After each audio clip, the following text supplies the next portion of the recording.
বিশ্বস্ত গোয়েন্দা তথ্যের ভিত্তিতে জানা যায়, টেকনাফ উপজেলার নীলা ইউনিয়নের ফুলেরডেল এলাকার ওয়ারেন্টভুক্ত পলাতক আসামি সাইফুল ইসলাম ওরফে ভুট্টু সাইফুল তার অবৈধ অস্ত্র ও মাদক উক্ত এলাকার বাসিন্দা মাদক চোরা কারবারি দেলোয়ার হোসেন পিতা শামসুল আলম এর নিকট মজুদ রেখেছে। তথ্যটি যাচাই বাছাই করে দ্রুত সময়ের মধ্যে অপারেশন পরিকল্পনা প্রণয়ন করে বাংলাদেশ নৌবাহিনী।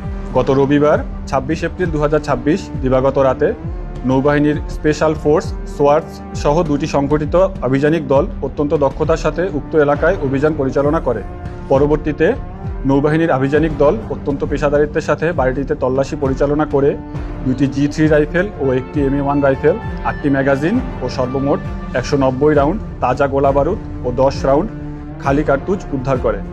এছাড়াও উক্ত বাড়ি থেকে ২৮,০০০ পিস ইয়াবা জব্দ করা হয়, যা পাচারের উদ্দেশ্যে মজুদ রাখা হয়েছিল বলে ধারণা করা হচ্ছে। অভিযানে উদ্ধারকৃত অস্ত্র, গোলা বারুদ ও মাদকদ্রব্য সংশ্লিষ্ট কর্তৃপক্ষের নিকট হস্তান্তরের প্রক্রিয়া চলমান রয়েছে।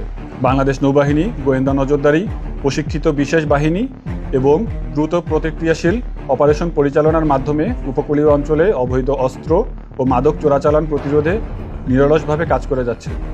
জাতীয় নিরাপত্তা রক্ষায় নৌবাহিনীর এ ধরনের কার্যক্রম ভবিষ্যতেও অব্যাহত থাকবে।